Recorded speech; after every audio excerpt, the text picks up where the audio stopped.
gutsy, intimidating, victorious. The Vancouver Canucks have won their first game post-JT Miller trade, and what a game it was, with all the talk in this city about the goaltending being so clearly decided.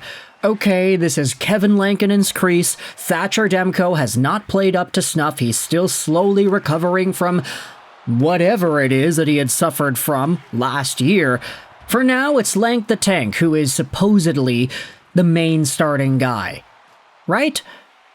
But that sentiment, even though it was predominantly true for most of January heading into February, even before the JT Miller trade had gone down, even though that was the case, there was always an opportunity for Thatcher the Snatcher to get back in there on his high horse and reclaim that number one spot. And I'm not going to say that one game where he wins 3-0, by the way, shutout victory for Thatcher Demko. I'm not saying that one game is going to change the entire narrative, but it sure gives us a great place to start.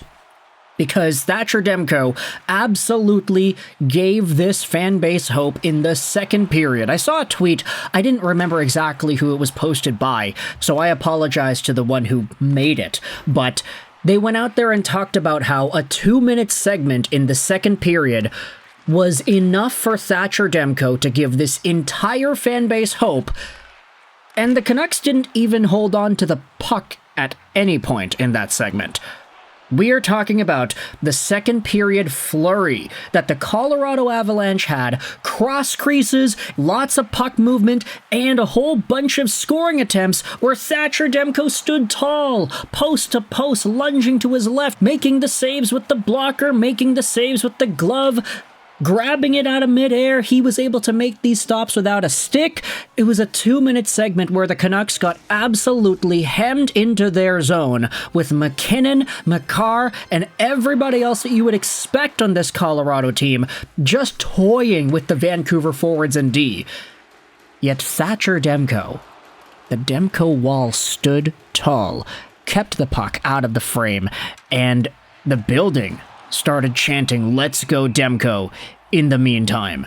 What an incredible showcase of athleticism and goaltending capability from Thatcher the Snatcher. He was so elegantly and deservedly awarded with the shutout victory here today in a 3-0 victory over Colorado. It's the second time the Canucks have beaten Colorado in a row at home, because the last game was obviously the Kiefer Sherwood hat trick, that in which I saw live. Gonna give myself a pat on the back for that one. But I also wanted to talk about two other names before we talked about the specifics of this game. And they're both Canucks names. Firstly, it's Elias Pettersson. No, not Elias Pettersson, the forward, but the defenseman Elias Pettersson. Sure, he didn't have the most minutes tonight. He only had 13. But wow, was this guy a fearless warrior. You know, one of the things that we had talked about back when Elias Pettersson was drafted back in 2022? Was the fact that he has some snarl to his game. How in the Swedish Junior League, when his goaltender would cover up the puck, and when the opponents would start pushing and shoving a little bit, Elias Pettersson was always the guy to come in here and start to shuffle it up and rub feathers with the opposition too. He would always get into these scrums, and he would be a very enthusiastic gladiator in these moments.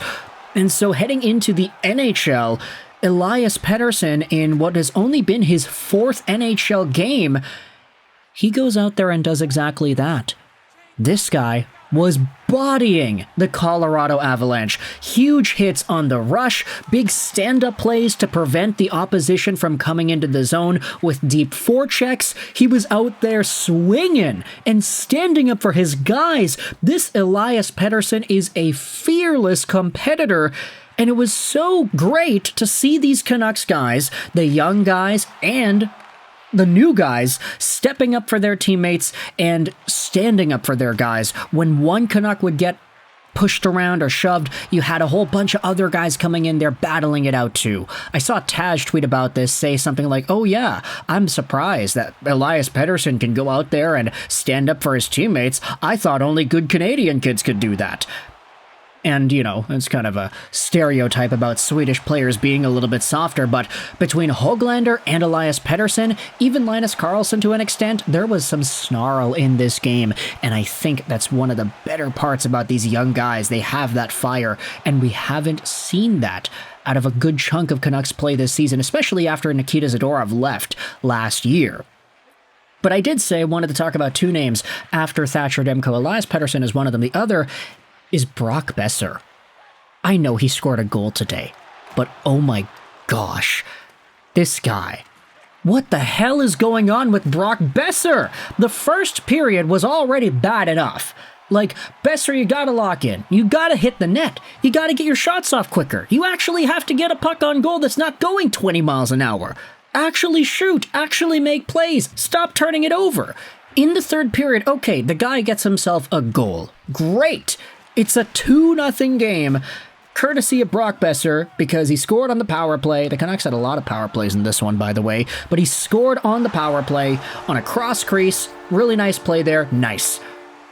But in the third period, the Canucks, oh my gosh, Brock Boeser might have had the worst period of his career in the third period tonight against Colorado. And I'm not exaggerating there. The guy had a 5-on-3, an extended 5-on-3 opportunity. There was a 5-on-2 for a few seconds because the Colorado guy broke his stick and had to rush to the bench to get a new one. And on this play, Brock Boeser, instead of making the play in front, instead of walking in and trying to snipe it like we know he can, he tries to pass it back to Petey, and he bobbles it, and he gives Colorado possession. Other plays on that same 5-on-3, Brock Boeser tried to pull the trigger. Oh, he fans on it again. Oh, he doesn't get it through. Oh, it's a slow shot. Oh, it's an easy save for Blackwood. What the hell is going on with Brock Boeser? This guy is not the same Brock as we had seen in the past. This guy got 40 goals last year.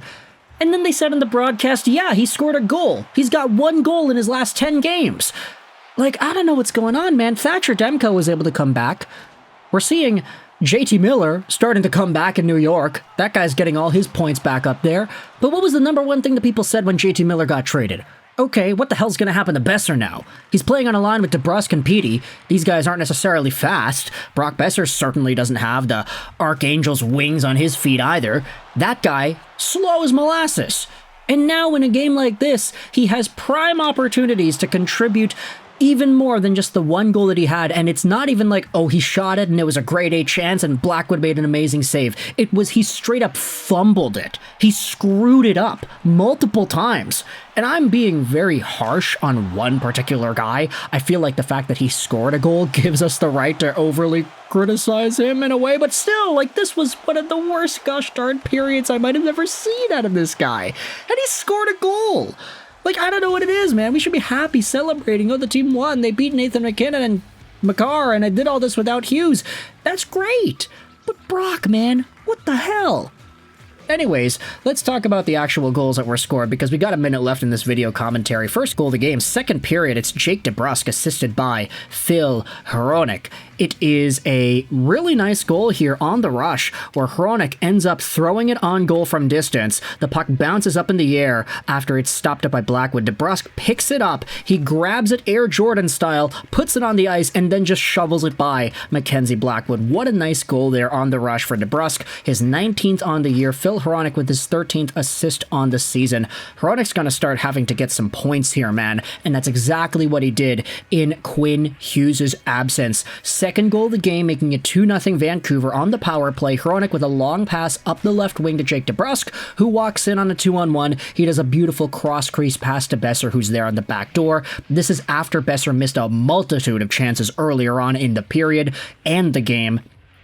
And then making it 3-0, Drew O'Connor on the empty net. He steals the puck and then walks right down to the red line with 2 Colorado guys in front of him. Instead of panicking, instead of throwing it away, he gets to the red line and quickly backhands it into the open cage with a beautiful goal there. An amazing poise showed off by Drew O'Connor. Hey, look at that. We reached the end of the video. That's ridiculous. The Canucks won 3-0. Thatcher Demko's back and the Colorado Avalanche gets shut out with 25 shots on goal. Let me know your thoughts in the comment section below about Elias Pettersson, Thatcher Demko, Brock Boeser, and the win in general. We didn't even talk about, like, the physicality, the fights, the extra penalties. Look, I think the refs were kind of okay in this game.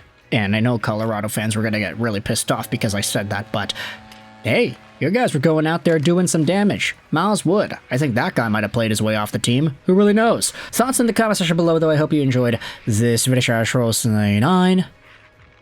And bye.